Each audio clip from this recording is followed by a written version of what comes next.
Hey friends and clients, this is a hard video to record, and in fact you may have noticed that I've been avoiding even sending emails over the last few weeks. I've been sickened by the senseless deaths of fellow human beings: Ahmaud Arbery, Breonna Taylor, George Floyd, Michael Brown, Tamir Rice, and many other victims of violence, racism, and injustice whose names I may never know. I grieve for their families. Connie and I hold them in our prayers and thoughts, and well, we've been thinking a lot more lately. Black Lives Matter seems so inadequate. Black lives, just like every life, matters. Black lives, just like every life God creates, is needed in a special way. Black lives, like every life, is sacred and loved. These problems we're trying to solve are rooted in centuries of pain and brutality. And while we've come a long way from the dark days of slavery, segregation, and legalized discrimination, we have a long way to go on the road to an equal society. Honestly, I didn't really get it so much. I grew up in Lansing, Michigan. When I started the 6th grade, kids from other parts of town were bused into our school. Wexford Elementary School quickly became a very different place. Most of my teachers were white women. Mr. Witherspoon was a lone exception. He wasn't white and he wasn't a woman. One day while I was misbehaving in class, as I sometimes did, Mr. W threw a piece of chalk at me, and he was a pretty good aim too. He earned my respect immediately. On the other hand, my dad found out about it, and he demanded a meeting with Mr. Witherspoon, the new black teacher in the school. Dad wanted to protest the use of projectiles as a classroom management tool. I had to go to the meeting with my dad, and Mr. W agreed with my dad that he probably shouldn't have thrown the chalk at me, but he also smiled and admitted it worked. At the time of that meeting, Mr. W had earned my respect and my dad's simply by telling the truth.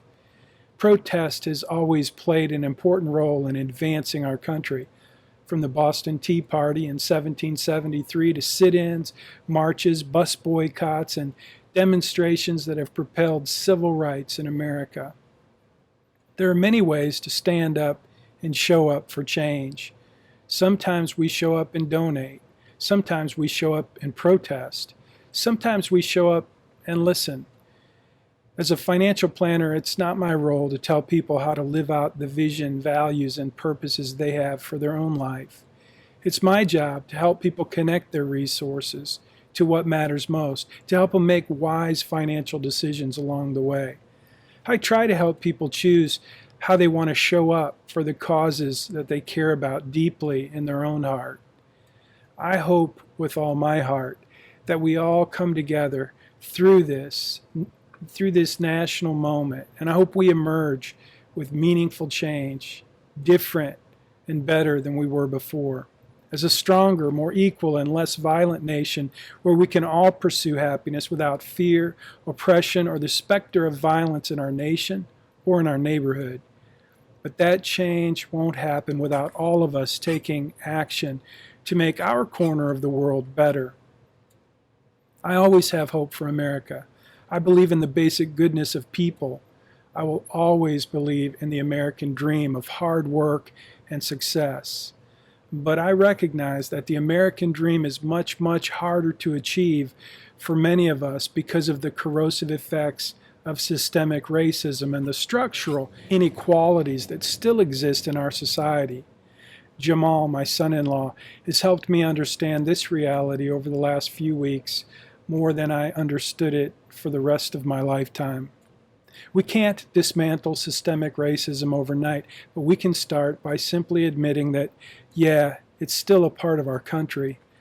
I'd love to make a list of all the things I'm doing to try to make a difference, but I wouldn't know where to start. Every day I come to work in Houston in the 3rd Ward, and I have so many opportunities to do little things that might make a big difference. But the truth is, I still don't know where to start. Are you taking any actions? Maybe you'd like to share them with me. Maybe I can support you. Maybe you can inspire me to be an inspiration to someone else. If I can help you put your purpose to work, please reach out. That's why I do what I do. I'm also a good listener most of the time. I don't always agree with everybody all the time, but I do like to have real conversations with people who value compassion, humility, and a sincere desire to learn. Be safe, be well, and I'll see you next time.